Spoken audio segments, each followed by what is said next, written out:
Hey Biscuiteers, Fuchsia here. So, with the upcoming Omen of Storms expansion on its way, Rivayle will be rotating out. So today, I'll take a moment to look at 5 cards that I'll miss the most from the rotating expansion, Storm over Rivayle. Number 5, Death of the Party. At number 5, we have Death of the Party from Shadowcraft. Now, I don't actually particularly think Death of the Party's effect is that strong or impactful, nor do I play it a whole lot. Even when I'm playing decks with usage like aggro Shadowcraft, I don't really play it a lot. But the reason I put Death of the Party at 5 is because I will miss its very unique mechanic, Self-Loss. It is, as far as I'm aware, the only card in the game that can outright lose you the game, period, if you let its countdown fall to 0. Like, there's other cards that may make you lose the game, for example like Runaway Chariot, but that's like not a lose effect, that's like a damage yourself until you lose effect. That's different. This is actually just, it says you lose the game. This makes it incredibly unique, and I like unique stuff.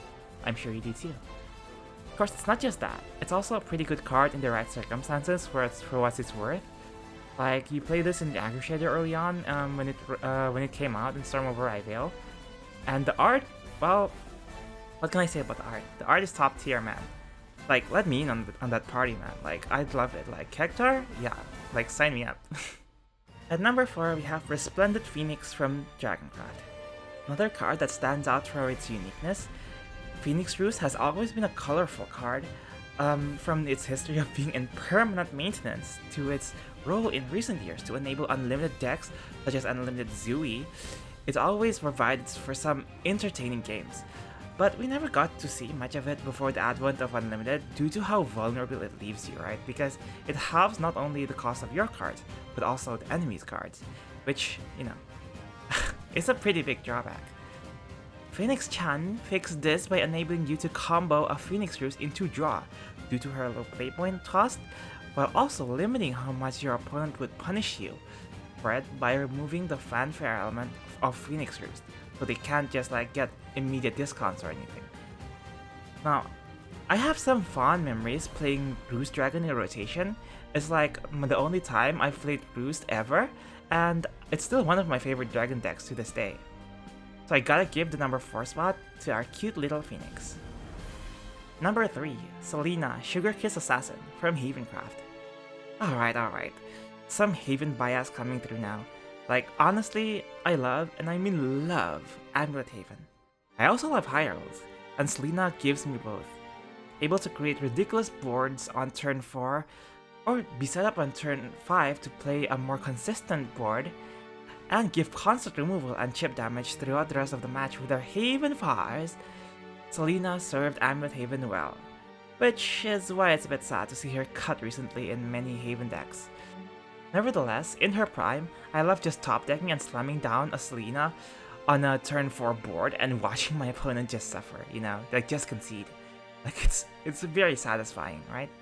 On her story character side, it didn't really endear me too much when she was first introduced, but over time, especially during the final loop arc, she's gained my seal of approval as a very nicely developed character, even if she had to endure it a lot to get there. Like, I mean, endure a lot, if you know what I mean.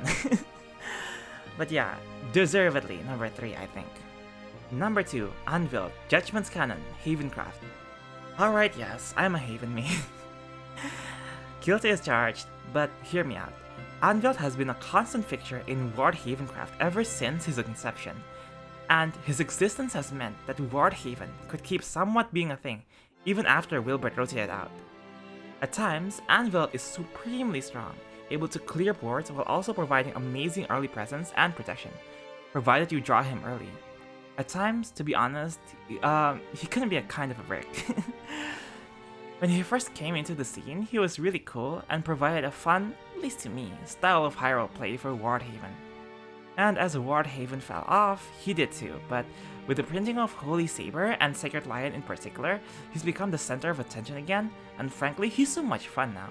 Like, you can just pop him with Sacred Lion, and it's really nice. It's really fun to play him. I'm gonna miss you, big guy. Like, thank you for the board clears. Now before I get to my number 1 pick, let me mention some honorable mentions. I will miss Enchanted Knight very much, though I tried not to be too biased with this list, so I didn't include him because I felt the other cards merited more. Likewise, Vengeful Sniper will also be missed, though to be honest, I'm not too fond of her after the nerf. It just kind of killed her like fun factor for me. Other honorable mentions include Mirror Witch, Embodiment of Cocytus, Benevolent Blight, Bunny and Baron, and of course, the three titans, Not, Vincent, and Icy. Number 1. Volteo, Hedonistic Dealer, Bloodcraft. Yes, you saw this coming. Yes, it's quite an obvious pick for me. Yes, it is still my pick for the card I'll miss the most after Storm over Rivayle rotates out. I mean, who else enables a deck that's inconsistent enough to not be meta, but good enough that once you actually do get it going, that it often overwhelms the opponent? Like, a deck that requires more luck than anything?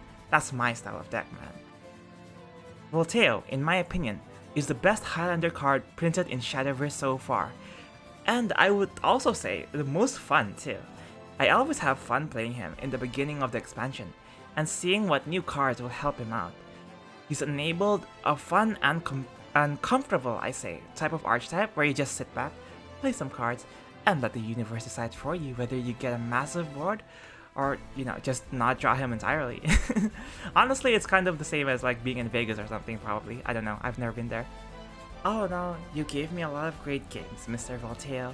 I'll see you later. And that's all for my video today.